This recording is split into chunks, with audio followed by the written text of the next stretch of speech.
అన్నమయ్య జిల్లా కేవీపల్లి మండలం బండవడ్డిపల్లికి చెందిన ఇద్దరు సాఫ్ట్‌వేర్ ఇంజినీర్లు బెంగుళూరులో ఒకరు, చెన్నైలో ఒకరు పనిచేస్తారట. మణికుమారు, పుష్పరాజ్ ఇద్దరి పేర్లు. యువకులు. సంక్రాంతికని వచ్చి మద్యం దాగి చనిపోయారు ఇద్దరు. ఈ వార్త చాలా సంచలనమైంది. కొన్ని పత్రికల్లో ఇది నకిలీ మద్యం అని చెప్పి అనుమానాలున్నాయి అని కొందరు వార్తలు ప్రచురించారు.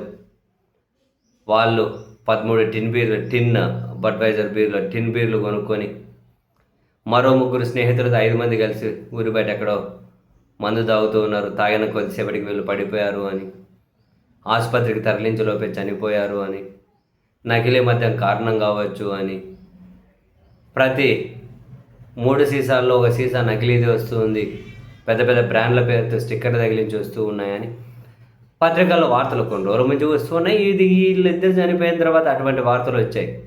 సరే, పోలీసులు వాటిని సేకరించారట, ఎక్సైజ్ వాళ్ళు. తర్వాత ల్యాబ్స్కు పంపించారు అని తాజాగా రాయచోటి డిఎస్పీ గారు చెప్పిన దాని ప్రకారం అతిగా మద్యం సేవించడం వల్లే చనిపోయారు. నకిలీ గికిలి అట్లాంటివి ఏం లేవు. ఈ ఇద్దరు సాఫ్ట్వేర్ ఇంజనీర్లు పోటీపడి మధ్యాహ్నం 3 నుంచి సాయంత్రం 7:30 మధ్య పోటీపడి మరి 19 బడ్వైజర్ టిన్ బీర్లు తాగారు అని, ఒకసారిగా డీహైడ్రేషన్తో ఇద్దరు చనిపోయారు అన్నది డిఎస్పీ గారు చెప్పారు. ఇవి ల్యాబ్ రిపోర్టుల్లో కూడా ఇదే తేలింది.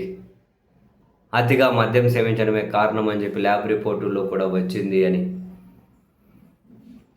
డిఎస్పీ గారు అయితే చెప్పారు. ఇందులో నకిలీ మద్యం లాంటి కోణం ఏమీ లేదు అని. వెరసి చూడండి,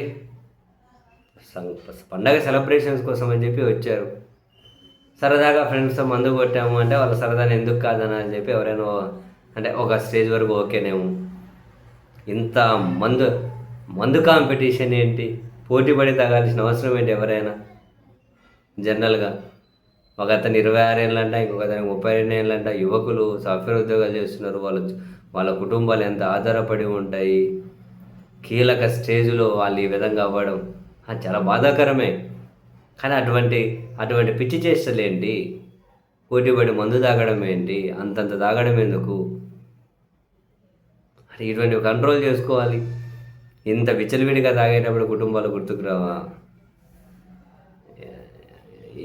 ఏదైనా ప్రాణంగా తెచ్చుకున్నారు కదా, ఆనందం కాస్త విషాదంగా ముగిసింది కదా. తాగితే మనం ఏం చేస్తున్నాం మనకు కంట్రోల్లో ఉండదని చెప్పి అంటూ ఉంటారు. మరి కనీసం ఆ కంట్రోల్లో ఉండకుండా తాగే అంత లోపైన మనం రియలైజ్ అవ్వాలి కదా. అల్టిమేట్గా ఆ కుటుంబాలకైతే విషాదమే కదా పాపం.